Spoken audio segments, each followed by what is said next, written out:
Hi guys, so we've all heard the news that Kim and Kanye have now split up officially. So what were some of the risk factors in Kim and Kanye's relationship?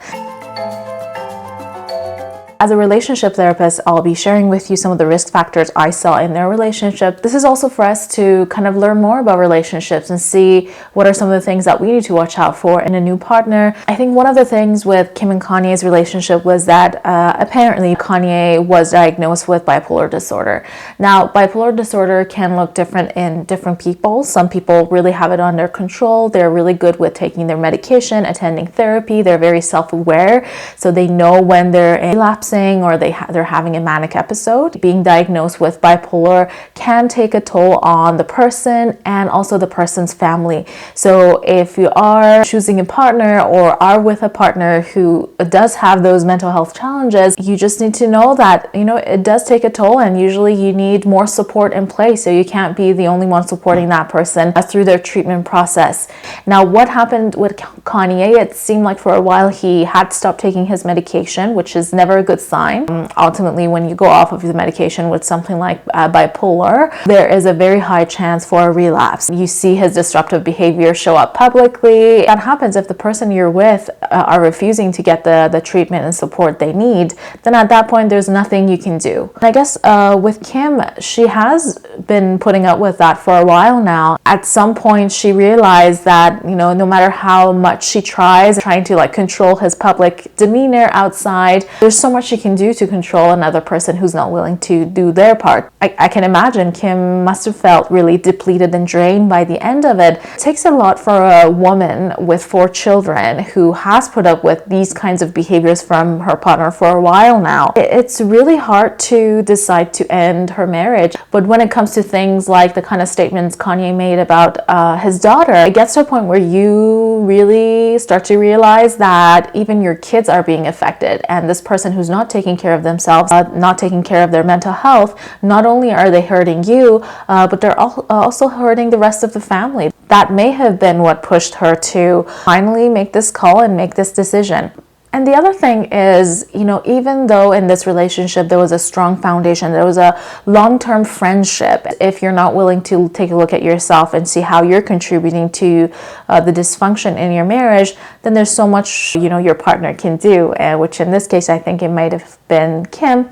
And I know they've kind of sought couples counseling, but again, you can do couples counseling, but if one person is very rigid, they're not willing to attend treatment or start taking medication for a chronic mental health issue, you can't really make much headway. From what I heard, actually one way Kanye shows his affection is through buying, through money, purchasing things for Kim, which is just one love language. And a lot of times I think a lot of women don't actually appreciate that, especially if it's a woman who's well-made, who's making a lot of money on her own, and if anything, in her own right, she's more of a celebrity than he is. So if that's happening, he's making these gestures, he's buying her these gifts, which shows that he's clearly thought about this. That's perfect, but if there's something missing in how they're connecting with one another, then it's not going to work no matter how much gift giving you do. Relationship is about those moment-to-moment interactions. So when I remember a picture of Kim when she had been after his relapse, she had been to visit him and she was crying, bawling her eyes out from the picture, and it seemed like he wasn't having it. In that moment when she's crying, my guess is that she's not being heard. She's feeling really hurt. But he's not having it. He's not tuning in. He's not comforting her. And relationships are all about that. Relationships are about those moment-to-moments feelings of hurt that come up when you express them to your partner.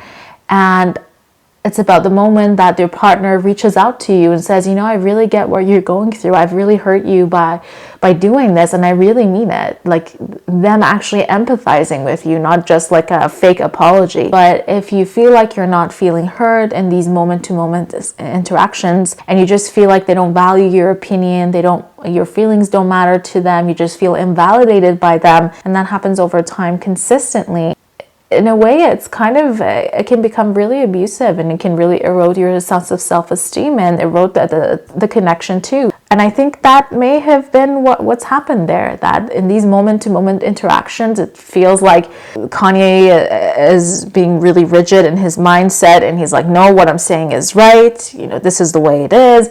And if you have that mindset, then you don't have the openness to listen to your partner and see how they've been hurt, and really hear them out and validate them.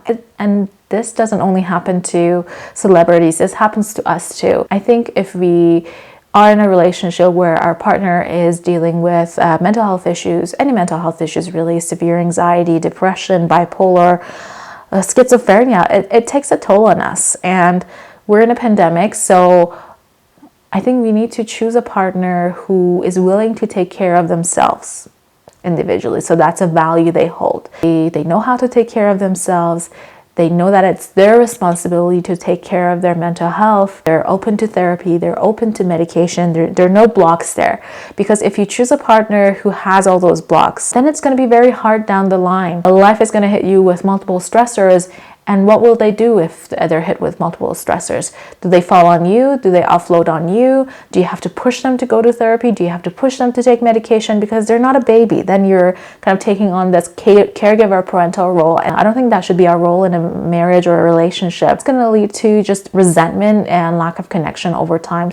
Choose partners that are self-aware, that are open to counseling, that are open to seeking support, that don't have an issue with that. If you choose partners who don't have that, I mean, it happens, not a lot of people are open to that. Know the challenges ahead of time. Know that if this person relapses or something happens to them, then it's going to be on you and their other support system to help them out of that situation, because clearly they're not going to take that responsibility for themselves. So that's it, guys, from me. I hope you enjoyed this video. Let me know in the comments below what you think and what your thoughts are on what I just shared with you. If any of this resonates with you and your personal experiences, let me know. And I also analyze other couples' relationships and kind of try to relate it back to our real life relationship with our own partners. So if you want to learn more, subscribe to my channel. Bye.